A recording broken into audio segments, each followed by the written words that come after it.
Most of my businesses have 15 to 30,000 a month coming in every single month from each business. I don't do real estate. I don't do business. I don't do lending. I do all of it. I was the first one in the country to ever have a We Buy Gold store. I opened up one, it started making a ton of money. And before you know it, I had 300. You had perfect timing on Beanie Babies, real estate, gold, always have a bunch of ideas. So I assume those three, they hit hard. My guess is there was 10 that didn't. What do you see as some upcoming trends? Obviously, I'm really heavy into...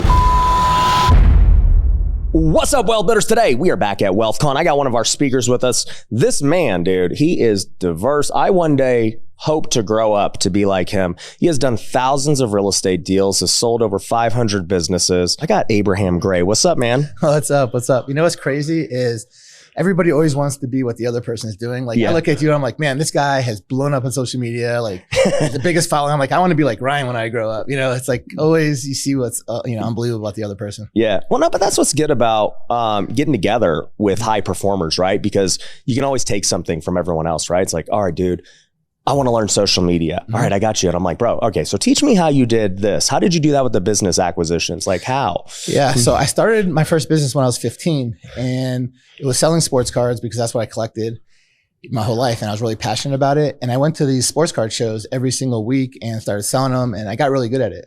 So when I was 15, I started making close to $1,000 a week. By the time I was 16, I was making 1,000, 2,000, 3,000 a week. 17, 4, 5, 6, 7,000 a week, every week, just buying and selling cards at these shows. And eventually that turned into other businesses. So from a baseball card show, people started selling Beanie Babies, if you know remember what those are. Yeah. So I started selling Beanie Babies because I saw people selling them making way more money than baseball cards. And then that went into something else and something else. And eventually I got into gold and I started selling jewelry. And that was the business I made the most money on. I made like my first $1 million. I saved my first $1 million when I was 19 years old from sports cards. Got it. Then I got into Beanie Babies and I made and saved my first $10 million with Beanie Babies. How old were you at the time to save $10 million? So I was in my late 20s. I was in my late 20s and I had like $10 million saved. And I was born in 75. So this is, back in... That's crazy because like, for me, I've been successful, but being a real estate guy, your money is always getting deployed. Yeah. I've like never had $10 million liquid saved. Yeah. That's crazy. Yeah. I mean, if you're just making so much money that I got to points, especially my next business. I mean, I literally me and my partner, we made $100 million profit. We did over $500 million in sales in jewelry. Wow. We had over 300 locations all over the country. And I just had so much money. Like literally every month I had another $1 million+ in my account. I didn't know what to do with it. Like I was like, what the hell do I do with it? So what's crazy is that was in the 2008, 2009, 2010 years. I had a friend of mine that, got me really big into real estate. And I just gave him like literally $1 million, like probably $1 million every quarter or maybe every couple months to spend and buy property. And literally we were buying properties for 10, 20 cents on the dollar because that's when the market crashed. So the market crash was probably one of the best things for me because I had so much cash to deploy. You couldn't get loans. And everything was on a foreclosure for 10 cents on the dollar. And I literally bought hundreds of properties at foreclosure auctions for crazy low. And I've sold most of them, 4, 5, 6 years later as they doubled, tripled, quadrupled, but I still have probably 30% of them and they're worth 10 times what I paid for them. Wow. So that was a really good year. But yeah, if you make so much money, it's hard to figure out what to do with this. So because there was a lot of guys making money before the recession and they had the stories of losing it all, right? Yep. So were you always just saving money and trying to like have a good reserve? Because like a lot of guys, they just redeploy money into more real estate or more business. And then, those things go sideways and they have nothing. Yeah. So I try to use every single penny I have. Okay. So you were thinking the way normal entrepreneurs think. I don't want to save money. Saving money is stupid. Like it's good to save a certain amount of money to have. If a great opportunity comes by, you want to be able to buy it. Right. But you don't want to have tons of extra cash. But if you're making so much money, sometimes it's hard to figure out what to put it in. You don't want to just put it in random things. You don't want to put it in random stuff. You want to be safe. But I literally, the reason why so many people lost money during that last recession is because people were leveraging so many properties. They were buying fix and flips. They were doing all these things and leveraging, big developments. I was using cash because I had all this cash. So I never got hurt because I wasn't buying it to fix and flip. Right. I was buying it and I turned everything into rentals. So the rental rates, even though properties went down 80%, or in my market, 90% in Atlanta, a lot of properties went Vegas down 90%. Was the same. Yeah. But the rental rates never went down. So if they did, it was very minimal. So literally I just bought all these homes that were usually $200,000, $250 for like 20 grand, 30 grand on the high side. Crazy. And I just turned them all into rentals because I couldn't sell them. Like they were unsellable. Nobody wanted them. It's not that people didn't want them. There was no one that would give a loan. Right. No, there was no one giving loans. Like it was shut down. The banking system, hard money loan. Every hard money lender I knew went out of business. They went bankrupt. Right. In that year. So I was just buying everything thinking there's no way. I mean, I know what it cost to build these things. I was like, there's no way it's not going to be worth it at some point. So it was just a great thing. It was great for real estate because of that for me, but it was great for business as well because literally when I started this business that I made all this money on, the most amount of money, 2007, 8, 9, 10, 11, 12, 13, was a big recession. So everyone was losing their job. There were so many good employees that I could hire for like way less than what they were actually worth. I was able to get the best real estate to rent like the best corner spots, the best signage for like crazy low rental rates because all these shopping centers were empty. I was able to get like these best kickout clauses. Like if I wanted to leave, I could pay a month or 2 months rent, get these like long leases, but be able to leave without personally guaranteeing anything. Gold went from like $300 or less than $300 an ounce all the way to $800, $900 an ounce, like within a year. And then every single year I was in it, it went up another 100, 150, 200. So 2011 was the year I made the most money. I was already like 4 years in to the gold. That's the year that gold hit the highest it ever was at the time, which was like $1,890 an ounce. Wow. And I had people lined up selling me jewelry, like coins, watches, anything of value. I basically bought diamonds. And I remember it was just so crazy. It was way crazier than I thought it would ever be. I remember when I first started the gold business, I was thinking, all right, I'll make, $1 million, $5 million, whatever, 10 million, and it'll be over in a few years. It lasted like 7, 8 years, made over $100 million. It was insane. That's crazy. So you were the inventor of the we'll buy your gold I was stuff. the first one in the country that ever have a We Buy Gold store. So there were pawn shops and jewelry stores. And there was cash for gold, mail your gold in, like maybe a year before I started. But I was the first one that actually had We Buy Gold stores and had the sign spinners and everything else. Nobody did it. Everyone copied me. I opened up one, it started making a ton of money. Then I went to 3, 5, 10. And before you know it, I had 300. But nobody else, people started copying me 6 months in. They're like, wait, this guy's doing something. And that's kind of how the whole We Buy Gold thing. Wow. But how does those We Buy Gold stores even work? So I basically, when I first started, I just set up a table in a store, put a sign up, We Buy Gold, and people started coming in. I probably spent like 20 grand just put the build out. It was cheap. Yeah. Once I got making a lot of money, I started spending 100, 200,000 a location to make them like super pimp because I want to be the best. At the time, when I started, there was no one that did it. So nobody knew if it was going to work. But the way it worked is you'd put ads up and, today's day it wouldn't even work because it's more social media. Back then, social media wasn't as big, but we would put ads in all the newspapers. We'd put ads in like all the value mailers that went to people's homes and all kinds of, had billboards, all kinds of stuff like that. People would bring their gold in, they would sell it. And we would pay them like 30 to 35 cents on the dollar. So every time I bought $1,000 worth of gold, I would sell it for $3,000. And, it was liquidable. I would just melt it all down into and sell it on the market. The other really good thing about that time was most people that sold us gold, this is why it worked so well, bought it in the 80s, and in the 80s, gold was cheap and it was yellow gold. And most of that stuff went out of style.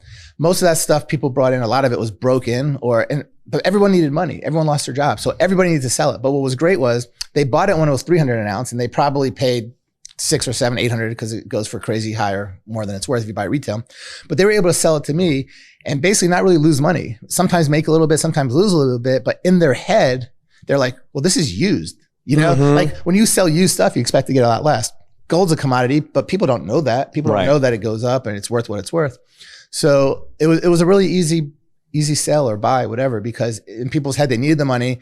They've used it. They've worn it for 20, 30 years. They got their money's worth out of it. Yeah. It's out of style. It's broken. They don't need it anymore. They need the money. And boom, it was everything lined up. The employees, the location, the price of gold, the recession. So that's how that turned into such a good thing. I've had tons of businesses that done really well. And when I look back at it all, a lot of it is just luck, like timing. Yeah. I mean, you had perfect timing on Beanie Babies, real estate, gold. Everything. But do you think like luck, or you think like you're a guy who sees opportunity at this point of like, bro, why is nobody buying these Beanie Babies? Why is nobody buying people's gold? Yeah. I mean, it's a little bit of both. Like I come up with really creative, good ideas.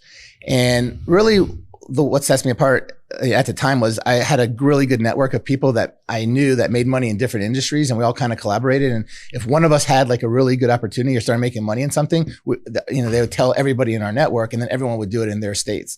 So I had really good connections that kind of got me onto gold. That's how I got into gold. One person tried it, but they did it totally different than me. They actually did these things called road shows. They would go into hotels every weekend, do a newspaper ad, and have a ton of people come to the hotel. And he's like, man, you got to come check it out. So I came, checked it out. It was incredible. But I was like, why don't you just do it at a store so you don't have to advertise a new hotel every week? That's a lot of work. He's like, I don't know. No one's done that. It doesn't. I was like, let me try it. So that's how we ended up trying the store. Got it. Came from the hotel model that a friend of mine, came up with and was doing. So you got to really have your network of people that are really, sharp and do a lot of good things so you could kind of copy them, and then let them copy you. That's how a lot of these businesses started. Some of them I came up with, but some of them were other people's ideas that, they showed me it was working. And that's, we traded back and forth. No, that makes sense. So how do you deal with competition, right? Because you found something successful and then you started getting copied by people outside of your network where you guys are helping each other. Well, you got to be better than everybody. You got to stand out. So you got to have the best location. You got to have the best marketing. You got to have, marketing's everything. But what I really, one of the big things that I've done over my life is buy lots of businesses. So my favorite business to buy by far are my competitors. So literally, first of all, you get rid of the competitors.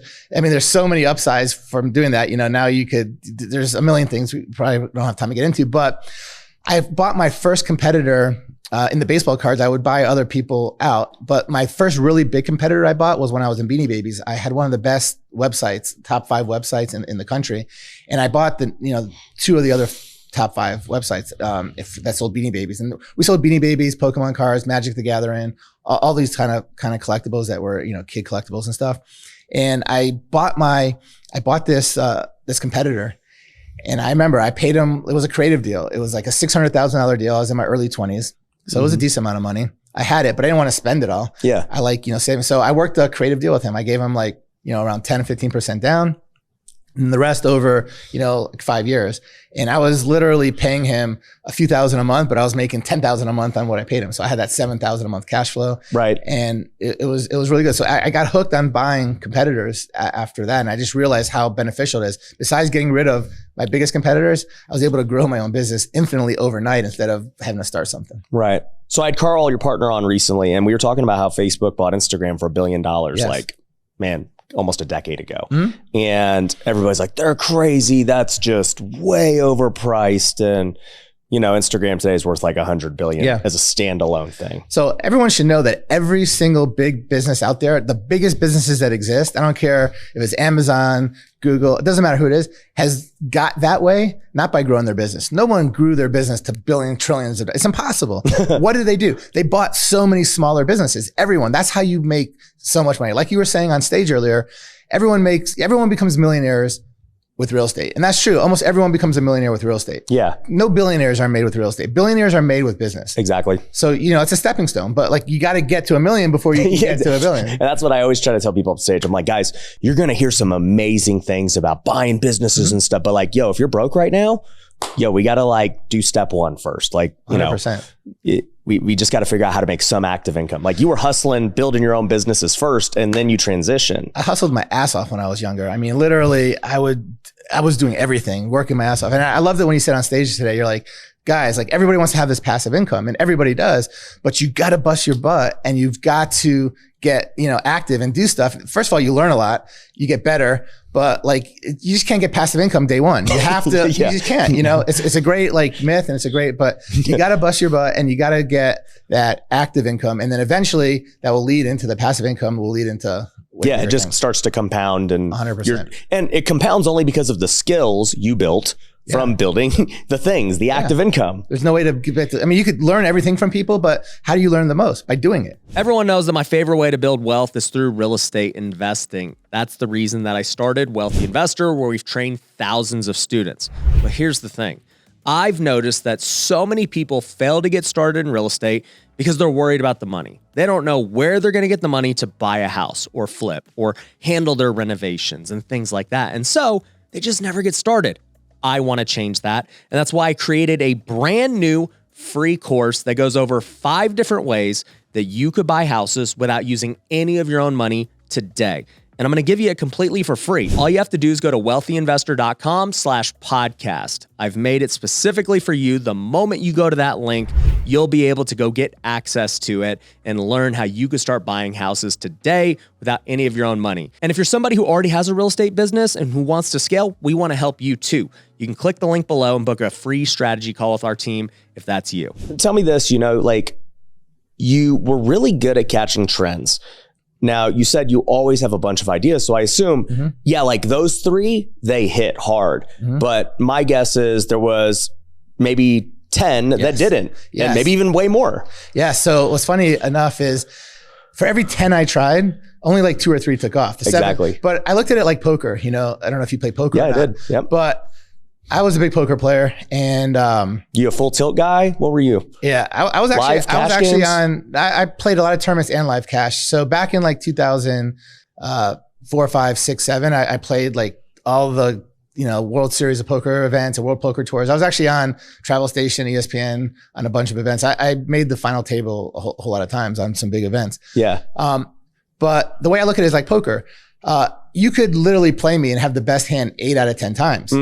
But you know what? I'm not going to pay you off. I'm going to fold. I'm not going to give you that much money. But when I had the best hand the 2 times, I would take all your money. So that's kind of how I look at business or real estate or whatever. You just got to know, so many people make mistakes.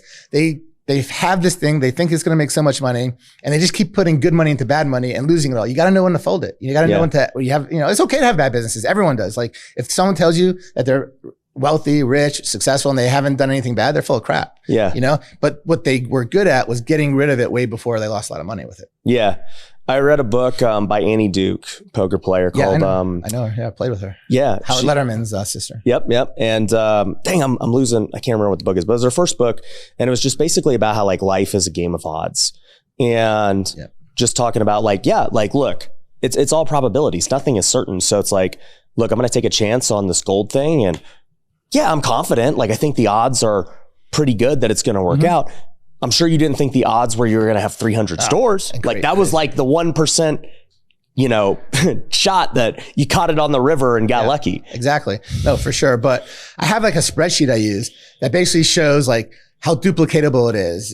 How much money is the most I can make? How much money is the most I can lose? It's about 10 different things. And I rank them all from 1 to 10. And then you got probabilities. I have probabilities. So that's how I figure out, because I have like 50 things I want to do, but I only do like 3 or 4 of them at a time so I figure out which ones have the best likelihood to make the most money, lose the least, all these different things. Right. And that's kind of how, but the way I find all of these like crazy, hot, unique, things that are about to happen is I'm crazy on the internet. Like I'll just go to Google and search the crap out of Google about what's the hottest thing in Japan? What's the hottest thing in the UK? What's the hottest thing in, the West Coast? What's the hottest thing in this state, that state? Then I'll go onto Groupon and I'll check to see what has sold the most amount of Groupons in every single city. I didn't know Groupon's still a thing. Yeah. It's still a thing for sure. I actually use it a lot. I mean, it was definitely bigger a few years ago, but I have a bunch of different things that I'll research. And of course I have my assistants that will help me put it all together on spreadsheets. And I just see what is hot, what's the fads.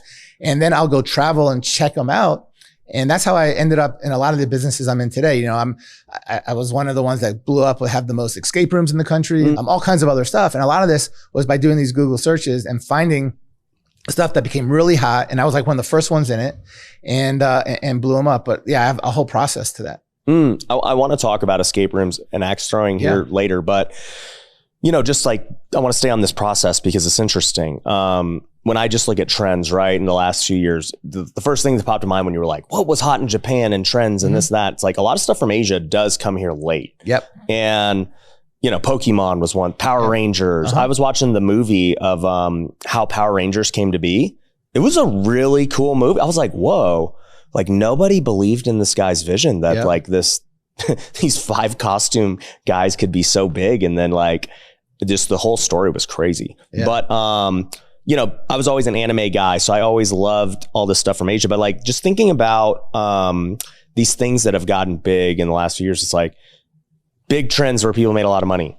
Anything to do with COVID? Like, were you ever selling COVID masks or anything? Yeah, big time. So when it first happened, me and my partners, we set up testing sites. It was bro, those people who were doing the COVID test, like I saw them pop up so fast and they were telling me how much money they were making. Millions of dollars a month. Millions bro, of profit. crazy. Yeah, it was crazy.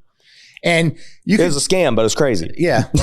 Anytime you make that much money, it's crazy. So, but like, yeah. But it wasn't a scam like for the guy setting it up. It was a scam that you had to like so show money. all this stuff everywhere you wanted to go and go into a place or get on a flight. Like it's the dumbest thing ever. I don't even want to get into COVID because that's another story. But like, the whole thing. But you capitalized on it. I capitalized on it. And crazily. Yeah, crazily. But it was short lived. It was like a year or something and it was done. Yeah, like another one I saw in the last recent few years was like, like the ERC thing. Like people made killings on ERC. Yeah, all the accountants did that. I mean, I have had a ton of businesses when COVID happened. Luckily and unluckily, a lot of them did really well, but a lot of them kind of went to crap. Yeah. But the ERCs and the PPP, yep. Holy crap! You don't even know how much money I got. But like the companies that were getting it for people, making a lot of money. Yeah. So my accountant and a bunch of other accountants, I know they were just sending letters to like everybody to do it, and they were just making a ton of money, like helping people. But people needed that help. Yeah, they did. It was a good service. It was just so many people were offering it. It was like, who should I use? Whatever. Right. But yeah, that was a crazy. Yep. That was a big trend. On like the product side, I'm thinking like fidget spinners. Were you ever in that? Oh, of course. Fidget Fishers. Of course. Pogs. Well, Power Rangers. Like every single Pogs were great. Pogs were great. Yeah, I was one of the biggest ones in that for like a Christmas or two. Power Rangers, like when every time a new Nintendo came out, a new Xbox, a new whatever, PlayStation, every single year at Christmas, like that's what everybody wanted. You couldn't get them. I was able to get them. I had these connections. So like, whatever was hot for Christmas, I was always into that most of my life. And I would just figure out a way to get it. So like with products like that, right? I mean, are you creating new entities being like, we're this fidget spinner company and we got the best one. We're going to put it on Amazon. We're going to go get a Shopify and stuff. Or are you like, hey, I know this is only going to last for like however long it lasts, and then this is toast, and I'm not like putting a ton of, like, how does that work? No, that's exactly the way I look at it. I look at it like, I don't think this is going to last that long because I'm not going to be a fidget spinner like guy. No, I know because I've done so many like hot fad things that I know they don't last that long. So I just use my regular business to sell as much of that as possible. Like I might have a business that sells something that I know is going to last for many years and just add that product to it. Got it. So like a collectibles business will start selling Pogs. Yeah. It's not its own standalone business because again, it might be hot for 3-4 months. Like you could make millions and millions of dollars in a short period of time, but then it's like, now you got to go find the next fad. Yeah. Yeah. It's funny because, YouTube kind of now also tells you what the fads are. You see the influencers doing it and talking about it. And, I know that like Logan Paul like made Pokemon hot again. Yep. What was that like? Oh my God. Yeah, it was crazy. I was already out of Pokemon at the time, but I have some friends that were into it and they were telling me, oh my God, they're like, you don't understand. Like they started making like millions and millions of dollars or tens of millions of dollars, based on what they were making before. Like this is the craziest thing. Baseball cards was another one. Like Gary Vee and all those guys got them hot again. Very hot. So I was big into baseball cards. So when real estate went crazy in 2020, 21, 22, baseball cards did it as well. And then when real estate kind of went down, so did baseball cards. They kind of went together. It was kind of weird, but I have so many friends that are still into it. So I did. What's crazy is I still have a lot of friends that I was doing baseball cards with like 25 plus years ago. And they are all still in the baseball cards. Like I was in baseball cards, but then I adapted into Beanie Babies because it was more money. Then I adapted into. You just were always on to the next big thing. Right. So that's a key thing that I wanted to kind of bring out.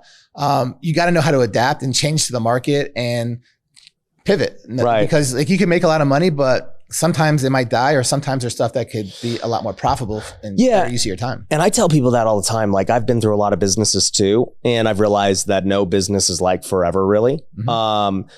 But it's interesting, right? Because like, let's just take the real estate, for example. You have flipped lots of houses, thousands of homes. This is going back, to the 90s. Yeah. And you were telling me during 20, 21, 22, you were flipping 30 houses a month, just cranking because that was the hot thing to do. Any idiot could do it. Yeah. Any idiot could do it. Yep. And and I'm a testament, like I'm an idiot. No, but like every deal that I thought, I was like, oh yeah, this would make 30. It would make 60. Yeah. And you're just like, dang, buy them all. Well, buy them all. I mean, what happened was, as well as everybody in real estate, like we had a time frame, like let's get this done in 3 months. And we're like, damn, it went 5 months. That sucks. Oh wait, that was great. We just made another 20, 30 grand. Yeah. It was crazy. The holding cost was 3,000 and we made 20 grand extra. It was insane. But I remember August of 2022, is when it all started to change. Yeah. But now you have to be good to make money. There's still tons of money in it, but you have to know what you're doing. You have to like buy a course from like you or, learn from someone that knows what they're doing. Cause now you couldn't just. No, you can't buy any property and it's just going to appreciate. Right. Yeah. So, but then, stuff changed. A lot of people got out, the best people stayed in and then it got good again. In 2023, January, February started to get really hot again. And then it started dying down again in August of 2023. And in my opinion, that's just the normal cycle. Yeah. Like it got back to normal of like, the winter's always slow. Yep. Now it's going to just come back again. They're going to drop rates this year. So it's like, it's going to be good.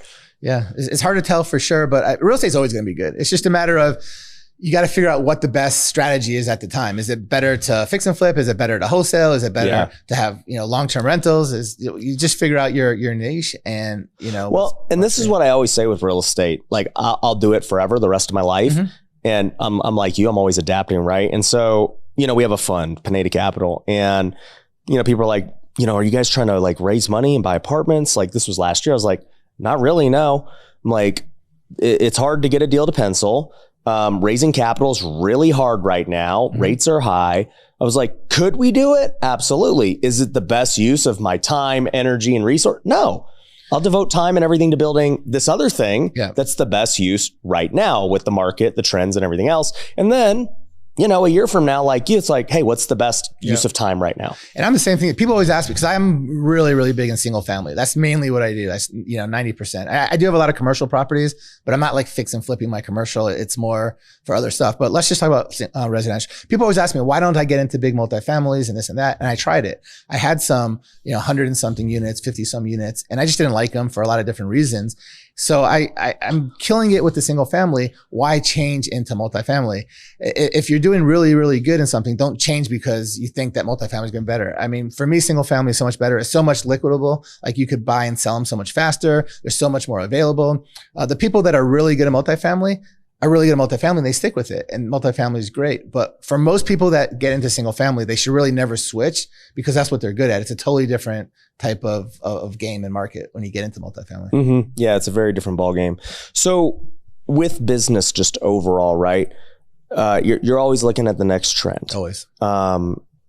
Tell me about how escape rooms and axe throwing came about and like how profitable are they? Yeah, they're crazy profitable. So I started my first escape rooms. Literally, I was one of the first ones in the country. Like when I first started researching it, they were all over Asia. And there were like maybe 15 or 20 in the United States at the time. Keep in mind, there's tens of thousands right now. So there was like 15 or 20 total. And I researched it and I saw it. So I flew to a couple that were in the United States. Nobody knew what they were. And I saw the reason why I was able to tell how much money they made, because people aren't going to always tell you. But with escape rooms, you have to book your slots and you could see how many slots are available. And then you could see how many are full. And I used to like have my executive assistant, basically have a spreadsheet of every escape room that existed. And they would mark how many sold for each slot for like a month out. Mm-hmm. And I saw that they were like literally on a waiting list, most people for like a month or so out. And they were charging like $25 to $30 an hour. And how many hours they were selling, I was able to tell. And I was like, holy shit, this is like crazy amount of money. Like, what are the expenses? I went there, I kind of figured out like I could do it for this. Like, there's big money in it. So at the time there was one that opened in Atlanta or two, and I was like the probably the third one or so in Atlanta. But I was the second one in New Jersey, because New Jersey actually had the first escape room in the country. It was first or second. So I opened up a ton all throughout New Jersey, Pennsylvania, New York, because I have a good partner there, Atlanta. And then, Florida, Kansas, really all over. What does it cost to open an escape room? What kind of profits are they making? So you can open an escape room for as low as $20,000 to $50,000, but they're crap. You could open one for $1 million and they're like pimp, but that's like a totally crazy amount to spend because you don't get your money back fast. So every escape room that I open, I average about $250,000 on a build out. But it was like, they were like the nicest ones in the city, besides like this anomaly where people just went crazy. And I kind of set the standard for like really nice ones at the time. And basically I would probably get my money back in 3 to 6 months. Really? Yeah. That's how fast I'd get my in profit. Like, wow. Yeah. We did crazy numbers, and like literally it's the same with axe throwing. Axe throwing was almost similar. I spent about $250,000 a location. I make them really nice. You could do them again for $50,000 or less, but they're just they don't stand out. There's so much competition. So you want to be the nicest ones. And literally I'm before COVID, I had my best locations make 150,000 profit a month profit. So that's crazy. Almost $1.5 million, $2 million a year. That's crazy to think, like a retail, just normal location for axe throwing. The average person, that makes no sense. The average person spends $40 plus maybe buys some drinks and stuff. So $50 a person. We have hundreds of people that come through every day, and there's not much cost. I mean, it's just people throwing axes. Like the wood's really cheap, and there's special wood that could last for a long time. It's employees. So you might be bringing in, 150, 200 grand in revenue a month, but your expenses are just so low. Yeah. I mean, our best locations were bringing in over 200,000 a month. Yeah. Our worst locations were, bringing in 60,000 a month in gross, and we're making like 20,000 or 25,000 profit. But our best locations were making. So how is it today with more competition? So COVID really hurt that business. Yeah. So as soon as COVID hit, the numbers went crazy low. And plus, on top of the fact that COVID happened and people weren't going together, so many more axe throwing open. So the competition just grew. So they're probably like less than half what they were before COVID, but we still crush it. I have 17 locations throughout the whole country. And only one I got recently. I had 16 at COVID, and I was going to open a bunch more, but I stopped because of the whole thing. But I recently bought somebody a competitor. Yeah. And I have 17 locations all over the place. So here's my thing. Like with real estate, there's not really a lot of creativity involved. People think like, oh man, I gotta make the house look nice. Like that's the most creative thing you got to do. It ain't hard. With real business, I don't want to say real business, but like a product-based business, a service-based business, you got to have way more creativity with it. Like, to throw an event like this, it's got to be extremely creative with how you shape the environment and everything in between. And an escape room is very similar. It's like, how do you actually like make an escape? Like, where do you learn? Do you just copy what's already been done? Do you bring in a partner who's done it before? How do you go about that? No, so you have to be super creative to do escape rooms because it's all about finding clues, making it interesting. Like I'm like, where do you even figure that out? So a little bit of everything. You copy a lot of people, but you don't copy everything. You copy like little bits and pieces and put it together. You bring in people that are creative, that are good at design, are good at coming up with clues and puzzles, and you kind of work together and you come up with your ideas, you have their ideas, and you copy other people's ideas and all together. So you just like went through escape rooms yourself and just like experienced 100%. It.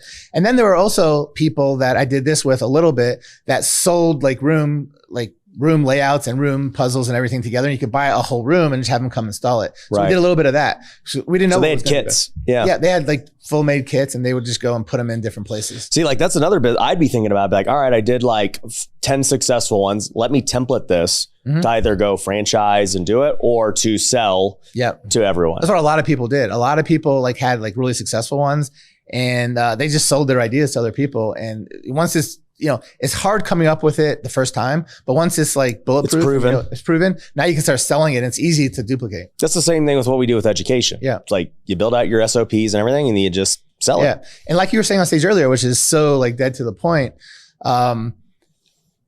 Like when you're buying businesses, you have all different types of businesses. Well, the actual product is different or the service is different, but the business is 90% the same no matter what the business is, whether you're doing this or this or this. I mean, the marketing's very similar, the accounting's very similar, the SOPs. Business is business. Yeah, business is business. Like it's the same thing. You just got to learn another product. You don't even have to learn it because you could have somebody run it for you that knows that product or that service. So exactly. That's kind of how we do it. Like I don't know crap about most. I mean, if you ever watch Undercover Boss, they come in and they have to work and they don't know crap. They look like the biggest idiots, but they're the ones making all the money because they know how to run a business. They don't know about that particular business necessarily. I don't know how to flip the burger patty and what, Yeah. Do you have to learn how to, like the CEOs of Burger King, do they know how to make a burger? They probably don't. Exactly. So what do you see as some upcoming trends? Well, obviously I'm really heavy into real estate now. So I see a lot of really cool stuff with real estate. I see more and more people getting into creative real estate. So creative financing with real estate is taking off, especially because interest rates were so low the last few years. Now it's gone up a lot. Yep. There's so much benefit to get into creative real estate where you could take over people's loans and do this owner finance stuff. So that's going to be really big in real estate. In business, I mean, really the trends changed so much. It's hard to tell, but what I tell you is I just keep up on the internet and look all the time and just try to figure it out, you know? So is your focus just mainly real estate right now? You don't have like any new business ideas? Yeah, I do have some new business stuff. So I actually bought like 6 businesses over the last 6 months, and I have a couple in the works that I'm about to close on, but they're random. Like my businesses are not all the same. Like, so I own a ton of entertainment stuff. I have a lot of escape rooms, axe throwing. I have arts and crafts studios. I have some putt golf places, like really cool, you know, with bars and kitchens and all that.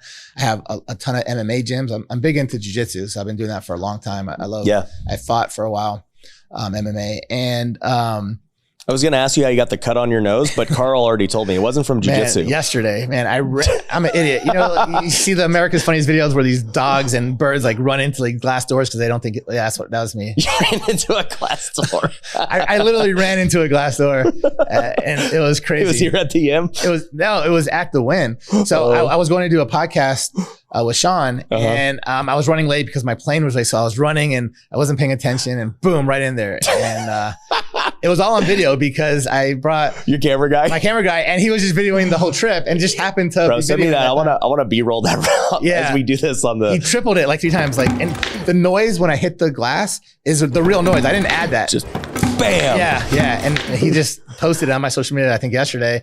Oh, we're gonna rip that. Just over and over and over. I'm an idiot, but I like making fun. You know, people love it when you make fun of yourself and when you know, bad things happen. So that's what really blows up when with views. But yeah, so I've always done good in real estate. I've always done good in business. The one thing that I really messed up on really, really bad, that like you and a whole bunch of other people, why I look up to you so much, is because you got into a trend that I should have got into. I should have seen it coming because that's what I do.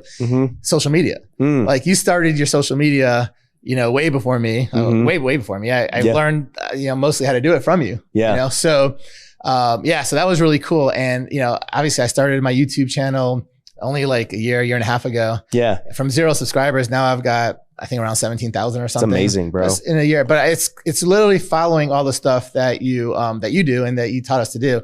So I have like a team of camera guys that I have in my office, and, you know, I bought the Wealthy Creator, and I just put them all through it. And they're actually, I remember seeing them on the calls. They're really close. They're really close with a lot of your guys. Like they talk a lot. So they just basically do all that stuff. And, you know, that's how we ended up building it so much. If you're watching this show, my guess is you're probably an entrepreneur who's trying to grow your business. And for me, the best thing I ever did to grow my business was build my personal brand on social media. It's allowed me to get more revenue. It's allowed me to raise more capital, and it's allowed me to hire better talent. And if you are not currently creating content for your brand, you're missing out, and your competition is. So if you want to learn to grow, my advice is to create a podcast. Now, there's a lot that goes into building a podcast and why I believe it's the best way. So I've actually created a free training that I want you to go check out. If you go to pinedamedia.com/podcast,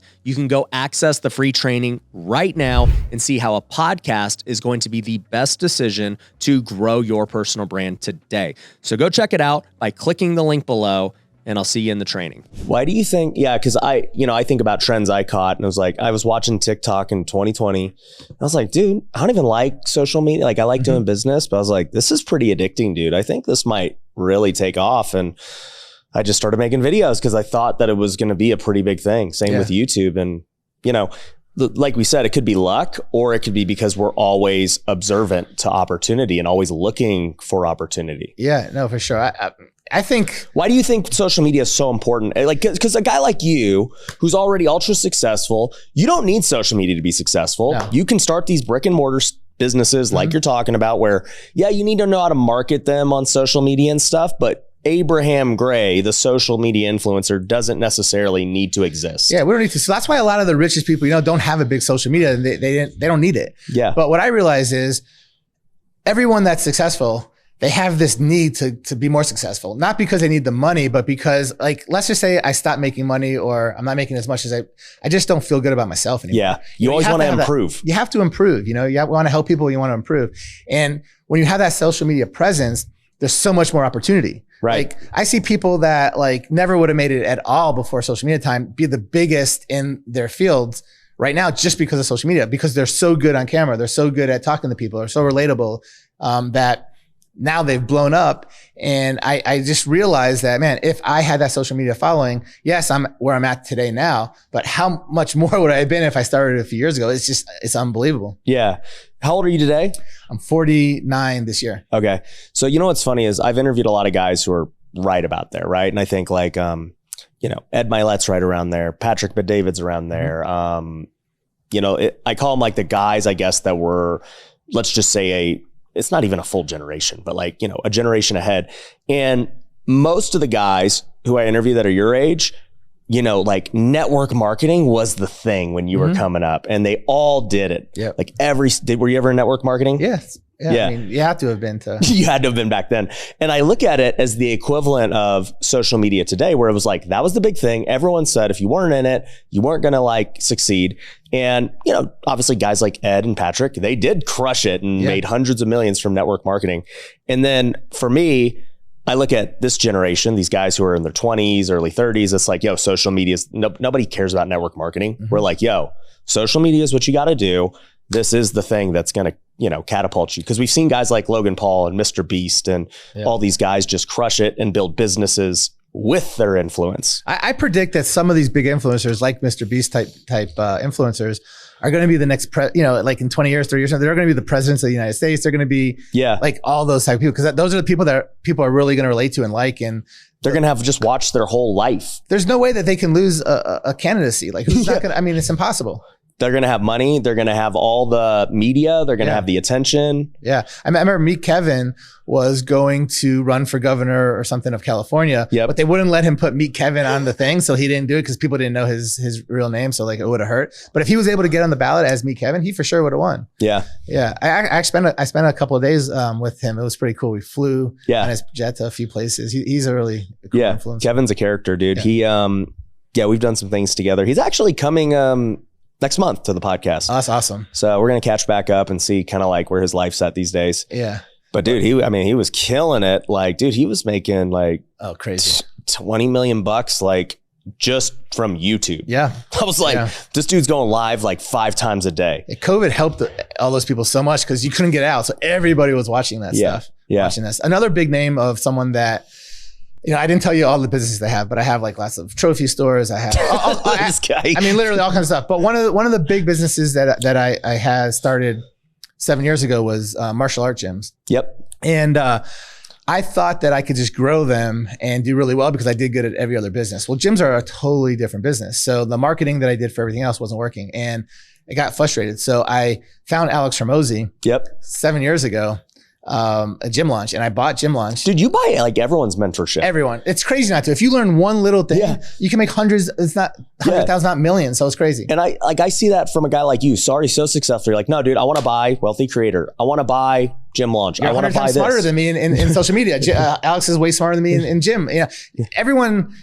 No one's good at everything. Yeah. And, I'm good at what I'm good at. But like, there's a million other things that I could learn from everyone. But I think like your humbleness is what stands out to say, hey, dude, you don't walk in with ego and like, I'm this big guy. You should want to, work with me. And like, I'm doing you a favor by like, you're like, no, dude, I'll pay what it is. I'm coming in and, I want to learn. I'm here to learn. And, then it's just, it gets you in the door to like all these, and then it just, whatever happens, happens. Yeah. And I mean, how much money I made by spending whatever I spent buying that thing? It's crazy. Like I grew so many things because of it and opened up so many opportunities. It's worth anything, Yeah. So tell me like, how did Gym Launch and everything help? Gym Launch was crazy. So I was losing a bunch of money in my first gym. And I was like, dude, I don't want to lose money. It sucks. But I didn't want to get rid of the gym. I wanted to see if there was another way I could make money. I wanted to give it another 6 months a year. So I saw a whole bunch of people. Alex was one of them. I bought his program. I actually spent $150,000 on his program over time because dude, this guy is a brilliant marketer. Like, it was, and he wasn't even big yet. Like, as nobody knew who he was. Guy. He was literally homeless the year before I bought his program. Homeless. Now he's worth millions, right? Yeah. And every single time people will talk like, oh, you want to make Alex Hormozi type videos? You want he's like the person that everyone So I bought his program. He had this one thing that worked. It was this 6-week challenge, and we implemented it in my gym, and it literally went from losing money to making a shit ton of money, like in a few months. Crazy. It was, the program was sick. It was all Facebook ads and certain offers, and it was crazy. And I went from having that one gym to 3 gyms. I ended up buying like over a dozen gyms. And I'm going to talk about how I find all these businesses that I buy. I'm going to talk about it a little bit today. Yeah. But so I ended up buying all these gyms, and I just implemented Alex's program into all these gyms, and they all just started taking off. I ended up selling half of them. I still have about half of them. But yeah, that's how I met Alex, and no one knew who he was. I remember going to his meetups. There were like not even 100 people. Then I went to some, there were 300, then 1,000. It was crazy. Yeah. And before you knew it, now he's like, everyone knows Alex Hormozi. I was like, not even people in the gym business because if you weren't in the gym business, there was no reason. You would have had no idea who he was. Yeah, there was no reason to. So with that, like, you know, you own some gyms still, you own some escape rooms, you own some axe throwing, and, you know, a whole bunch of things. I guess my question is, why not be like all in or all out to different things, right? Because obviously you get into an escape room and axe throwing when it's hot, and you're like trying to build them as fast as you can. And then, you know, competition comes, COVID comes, and you're like, hey, you know, we're kind of done trying to grow this, and, you know, I'll either just keep what I have or I'll sell a portion, or like, how do you go through that thought process? I treat my businesses, and by the way, I have partners in all my businesses because I can't operate a business. Like, I'm the one that like finds and negotiates them, and I have operators. But the way I look at businesses is the same exact way I look at real estate. I buy tons of properties to cash flow as rentals and make, you know, that $3,000, $4,000, $5,000 a month, or some of my commercials, tens of thousands a month. And I do the same with the business. Like, I'm not operating it. So it's passive, totally passive for me. Right. And I just have, you know, most of my businesses have 15 to 30,000 a month coming in every single month from each business. Right. So it's just a passive thing. Like, if somebody comes and offers and wants to buy it, then everything's for sale. And I guess selling a business is a lot harder than selling real estate. It's harder, but it's definitely very possible if you know what you're doing. But if I'm not motivated to sell any of my businesses that are cash flowing, and it's super passive because I just have money coming in every single month. So it doesn't matter. Now, my businesses that are giving me grief, either they're not making enough money or they're taking too much of my time. So they could be a really good business, but it takes too much of my time. Those are the ones that I actively would try to sell. Yeah. But if it's not for those two things, just keep them. I keep them. Like, I don't ever try to sell my rentals either. Right. Like, just keep them. They're cash flowing. I don't manage any of them. I have a property manager. I haven't even been to over half the homes I own. I mean, I don't know any of the tenants. Yeah. I just get checks every month. So it's why sell them. You know, I sell them if somebody makes me a good offer, but I'm not motivated. So like the 300 gold stores you had, did you end up selling those, or what happened? So what's crazy is 2007, you know, gold kept going up. The business kept going up. 2011 was my best year. 2012 was pretty good. Then gold started just diving down. So it went from like 1890, 1900 all the way down to $1,000, and literally business like kind of died. I was in the process of selling to a big, like hedge fund type place. And, toward the end, the deal just went bad. I had like $150 million offer. Whoa. But the numbers turned and they kind of got out. So I sold like a whole bunch of stores to a lot of my managers and to some employees, and kind of just shut down the rest as they got worse. But it was a good exit, but it was nowhere near like if I sold the whole business. But the business, you had made so much cash from the years that it wasn't. Yeah, that's how I made all my money. I made all my money by just operating them and doing it. Yeah, you didn't have the big exit like most people when they make. Right. You know, I was a year too late. If I would have sold it a year earlier, I would have had another $150 million. Why didn't you? It's bad timing. And you know, when you're dealing with all these people, they want to do so much due diligence, take so much time. I started too late. If I would have started 6-9 months earlier, by the time that all their due diligence was over, it probably would have went through. But like, it just kept getting worse every month. So you thought you had started at the right time, and then the price of gold is what killed the deal, essentially. The price of gold going down, and then the economy starting to get a little bit better. Why would the economy getting better? Because people didn't need to sell as much. They weren't as desperate. You know, why do people sell so much property? One of the big properties that we go after are foreclosures. Yeah. They're desperate. They need to sell it. Like, they're going to lose it either way. Well, if somebody doesn't have enough money for the rent, they can't feed their kids. They have to sell whatever they're going to sell. Right. So as the economy got better, the people didn't need the money as much. Yeah. No, that makes sense. And the other thing was, when gold hit, the reason why every single year and every single month the sales kept going up is because gold kept going up. So people were like, I'm not going to sell till it hits this number. I'm not going to sell till it hits this number. So every person at 1,000 sold, 1,100, 1,200. And it got to, and then it started going down. So everybody was looking for the next high number, and it never happened. It kept going down. So people were like, well, if I didn't sell at 1,800, I don't want to sell 1,600. And when 1,600 got to 1,200, I don't want to sell 1,200. They're waiting for it to go back up, and they weren't as desperate. So everything kind of went the opposite way. Right. No, that makes sense. So, I mean, like, you could say it was 100 $150 million mistake by not 100%. It was selling a year earlier. It was. Right? It was. What are some of the other big failures or mistakes you've had? Oh man, tons. Like there's so many, really, I have partners in 90% of my businesses. So having the wrong partners is a big mistake. What in hindsight now, why were those partners bad? What should have you done differently? So a lot of them were early on, when I was younger in my 20s, even in my 30s. And I didn't have really good operating, I didn't have like good contracts with everyone explaining exactly what you need to do, exactly what I need to do. And we just, kind of winged a lot of it. And then when it came down to like when business is going good, everyone's friendly, like everything's good. Most of the time, there are some really asshole people. People still get greedy. Yeah. Yeah. But when you really tell if you have a good partner is when stuff goes south. So when stuff goes south now, the good partners are still going to be, on the same page as you, but some of the ones that you have problems with are going to try to take advantage of a situation or lose less than you or whatever, or start doing less work when they're supposed to do certain things. And, you got to learn to be really spell out everything, what's needed ahead of time. And I don't get into like big businesses with new partners that I haven't done stuff with. So I try to do like small stuff with people. And then if that works, I do bigger stuff and then bigger stuff. And a lot of my partners now are ones I've had my whole life, or ones that, I do so many different events and go to events like yours, and I meet people at all these events, and I'll do like different smaller type deals. Like there's somebody here that's at this event that I started a Turo business with a year ago, and nice. Everything goes good with that. Now we'll do, a retail location, and then we might do something else. And that's kind of like how a lot of my partnerships work. I try to see like how we do on a smaller thing to see if I even want to work with them on a bigger thing. And if it's someone that I'm not even sure about less than that, I have ways to get out and have them get out or buy them out or them buy me out. But yeah, you just gotta be really careful to make sure you have good people, because it's just like a marriage, like you don't want to be in a relationship, whether it's business or your husband or wife, with someone that you're just not gonna get along with. So you think partnerships are the number one reason of failure? That's 100% partnerships are is a deal breaker if you have a bad one. But having a good one is everything. Yeah. And of course, having the best employees. So that's another thing.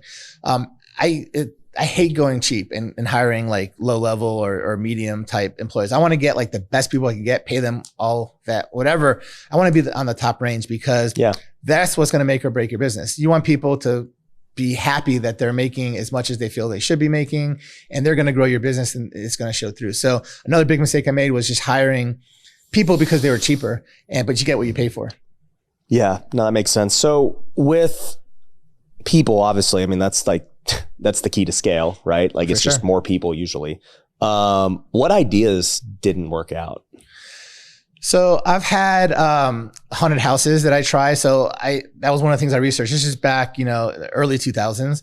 I tried some big haunted houses. I spent a couple $100,000 building out like these massive haunted houses, and I researched all these haunted houses that were making crazy amounts. Haunted houses make a lot of money.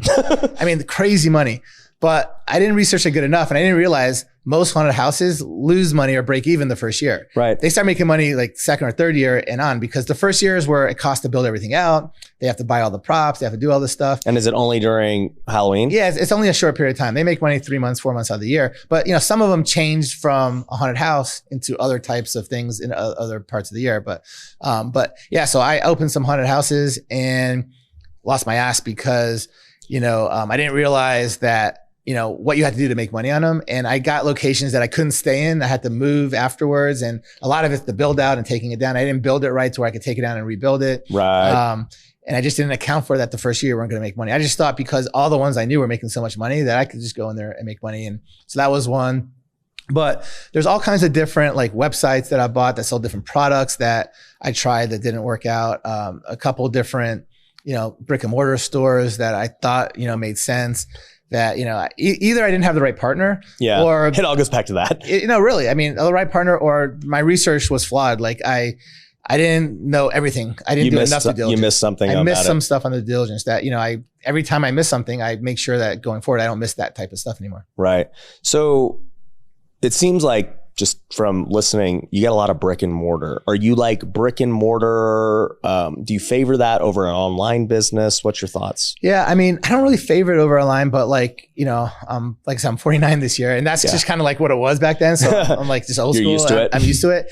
And I got really heavily into entertainment for some reason. It just happened, you know. That became your niche. It became my niche because it was just fun, you know, and every single time I do an event, I've done events in all these different states. I have my own entertainment there. So we just go out every night to my axe throwing locations or to my, and it's just kind of cool. I could take everyone to my putt-putt place. I could take everyone. You got anything here in Vegas? I don't have anything. Well, no, I don't have anything in Vegas, but one of my partners is opening an art studio, like a spin art studio to make all kinds of splash rooms so they're opening, I think this year they're going to open, but I don't have anything in Vegas, but I have stuff probably maybe like 6 states right now. 7 states. But you found your niche and you love it and you enjoy it and you know how to make it profitable. You know, people are always going to want entertainment. Yep. So like it's going to be around. It's just whatever's entertaining at that moment. Yeah. And there's nothing really right or wrong for someone to get into. You should get into what you enjoy, what you have some experience in. Yeah. You can make money in everything. If you're the best at anything, I don't care what it is, you're going to make a lot of money. But if you don't know what you're doing, you could be in the best industry. People are like, oh, this is the best industry. But if you don't know what you're doing, you're going to lose money. Yeah. So you got to go with what you're good at and what you know. Yeah. What does your parent company look like to manage all this? So I have like 1 or 2 main partners that I'm partners in probably a good 60, 70% of the stuff I do with. And they kind of manage, you know, the day-to-day operations. They manage the accounting and the legal. And, you know, that's kind of like how it works. I'm the one that goes out and finds all the new stuff. I'm the one that negotiates buying the businesses. I'm the one that finds all the real estate. And I enjoy it. It's fun. Like I love doing it. Like my partners hate doing that, but I hate doing what they do. Yeah, they're ops. Yeah. So, you know, that's what it is. And they operate it all. And they basically tell me like how much more they could take on. And if they could take more on, I'll find more stuff. If they can't, I'll either not do much more or I'll find other partners that could take it on. That's why I do have a lot of different partners in different businesses because there's only so much someone could handle. I'm surprised because like, you know, I have Pineda Co. And so like, you know, I've got my COO, my CFO. I'm building our own in-house marketing so that it can just market to everything because that's what we're really good at. You know, we do a lot of our recruiting from the top and place them in the different businesses. So I was curious if you had anything like that. I don't have anything like that right now, but at times when I had like more bigger businesses that I did with everyone. Yeah. So now I have like a lot of like 1 or 2 3-offs that like I do with a few different people. There's not a lot of synergy. It's not as much synergy. Yeah. Like with my entertainment, if it's all in the same city, then I do like hire for my escape rooms and my axe throwing and my putt-putt and my, you know, stuff like that all together, my arts and craft studios. But like I have stuff all over now. So it's hard to hire, you know, have someone hire for New Jersey that's in Atlanta, that, you know, for Florida, for all these different places, Chicago. So it doesn't always work out that way. So are you a believer in that? Like, okay, yeah, we want to make passive income. Are you thinking that, hey, for me, getting more passive income is buying more businesses? Yeah. I mean, I love buying more businesses for passive income and I have like a whole way, you know, we figure it out. But I like real estate just as much. I literally, this is what confuses people about. People are always like, I'm confused, dude. I don't know what the hell you do. Yeah. Because I don't do real estate. I don't do business. I don't do lending. I do all of it. Yeah. And I do all of it. There's very few people that do like all of it on an equal level. Like people do it all, but they're heavy in one. Yeah. So I'm pretty spread out.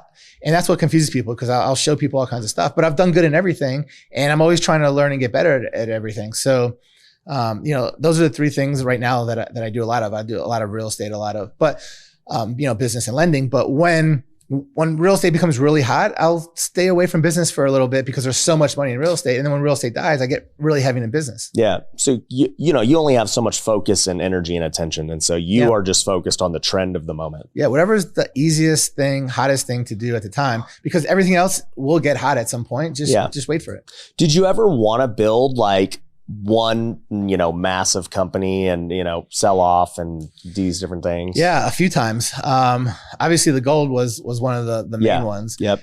We had it really close to being sold, but with all our entertainment, we actually are in the works to have someone buy like our 30, 40 locations of just different random entertainment. Yeah. It's a big deal we're working on right now.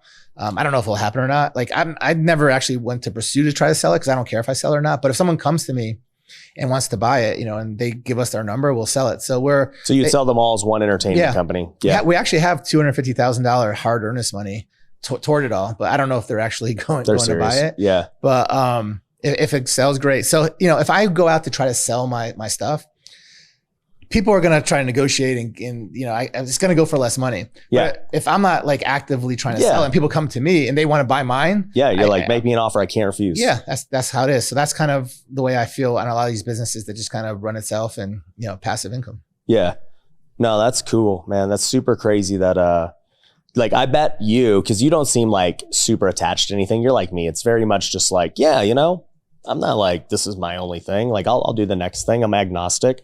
And I bet you would feel like relieved to sell them because now you're like, dude, okay, cool. My plate's empty.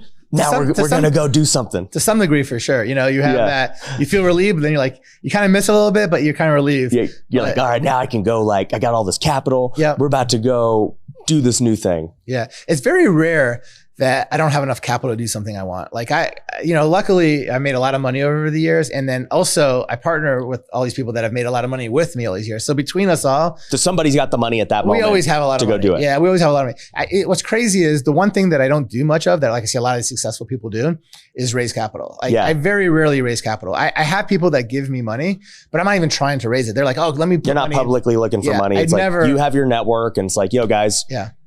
You want to partner up on this? Yeah. We each need to throw in this. Let's go. And raising capital is one of the most important things you can do in anything. Like if you can raise capital, you're going to be successful. But that's just one thing I never really got into myself. Yeah. Well, bro, I learned a ton. I appreciate you coming to WealthCon, supporting, promoting, and dude, and being a part of Wealthy Creator and everything else, bro. Like I'm honored to know you, and I'm honored to do more things together and, maybe one day be partners in something. I don't know. Yeah. But whatever it'll be one day, maybe we'll start an events business. I'm getting pretty good at throwing those. So, there's a lot of opportunity. You got the biggest damn events. Like everyone talks about, all right, what's the biggest event around it? Your name's always up. Ryan Pineda. When it comes to business, real estate. Let's start events business, dude. Yeah. There's a lot of money. I've seen people sell oh yeah. I'm not going to sell WealthCon, but we can create, for sure, whatever. Well, we'll be staying in touch all the time. Yeah. Well, dude, where can people find you? So they can find me on my YouTube that helped me grow a lot. Abraham Gray. What are you talking about on YouTube? Business and stuff? Business and real estate mostly, but I do a lot of weird stuff too. Like I'm in martial arts. So like I did a thing where I went to a park and challenged people to try and knock me out and I can't hit them back. But I just do weird stuff because I'm very not serious type person. Like I can't be serious for too long. You'll see when I talk today. Yeah. But you're just wearing flip-flops on stage. Yeah. Super serious. Yeah. Yeah. Pretty much. Yeah. Pretty much. People look at me that think I'm homeless, but it's cool. Yeah. Once you get to know me, then, you see, that's just my personality. No, I love it. So but YouTube, hit me up on Facebook, Instagram, of course, Abraham Gray Official. Cool. That's pretty much how. Awesome, guys. Well, go hit up Abraham. And guys, we really appreciate you watching this episode. You want to see more people like Abraham? Let us know. Come to the next WealthCon, wealthcon.org, and we'll see you on the next one. Peace. Entrepreneurs do it wrong. We actually have some entrepreneurs that'll jump straight from starting a business into engagement. It's not that it doesn't work. They get people that want the product. Now they have to go build the system to support the product. And they don't have the necessary things to tell them that they're about to crash. Systems allows us to do that.